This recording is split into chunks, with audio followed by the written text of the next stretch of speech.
ఈ రోజు లంచ్ లోకి చిక్కుడుకాయ కర్రీ అండ్ బొబ్బర్ల కూర అయితే చేసుకున్నాను. నాకు చాలా ఇష్టం అన్నమాట బొబ్బర్ల కర్రీ. సో అన్నం పెట్టుకున్నా, చిక్కుడుకాయ కర్రీ పెట్టుకున్నా, బొబ్బర్ల కర్రీ పెట్టుకున్నా, తింటా ఉంటే ఏందో పొడి పొడిగా అయితే అనిపిస్తా ఉంది. అస్సలు తినబుద్ధి అయితే లేదు.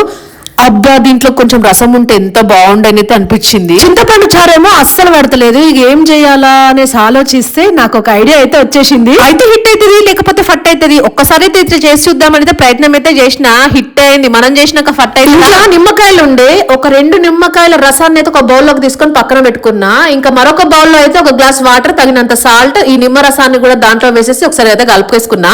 ఇక మరోవైపు అయితే ఉల్లిగడ్డ, పచ్చిమిర్చి, ఎండుమిర్చి, వెల్లిపాయ అయితే కట్ చేసుకొని పక్కనైతే పెట్టేసుకొని ఇక స్టవ్ ఆన్ చేసుకొని కాస్త ఆయిల్ అయితే వేసేసుకొని జీలకర్ర, ఆవాలు, ఉల్లిగడ్డ, వెల్లిపాయ, పచ్చిమిర్చి, ఎండుమిర్చి అన్ని వేసేసుకొని అవి ఫైన్ గా వేగిన తర్వాత కాస్త పసుపు యాడ్ చేసుకొని ఇక ఆ పోపునంతా ఈ రసంలోకి వేసేసుకొని ఫైన్ గా కలిపేసుకొని మరొకసారి స్టవ్ మీద అయితే పెట్టేసుకొని అలా 2 పొంగులు వచ్చే వరకు అయితే చూసుకొని తర్వాత ఫైనల్ గా ఇక 2 పొంగులు రాగానే అలా కొత్తిమీరకు, కరివేపాకు పైనుంచి జల్లేసుకొని ఇక స్టవ్ ఆఫ్ చేసుకోవడమే అండి.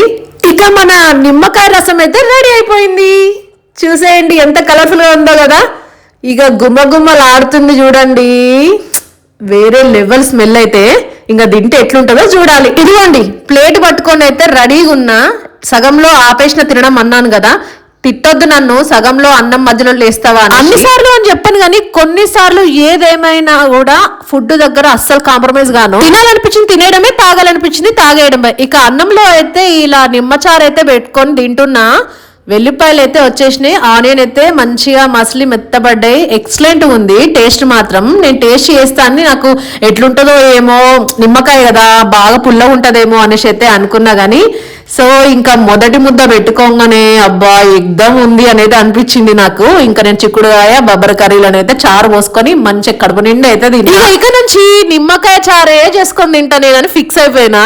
ఇక నేను భోజనం అయితే చేస్తా. మీరు కూడా ఒకసారి నా స్టైల్లో నిమ్మకాయ చారు ట్రై చేసి ఎట్లా వచ్చింది కామెంట్ చేయండి.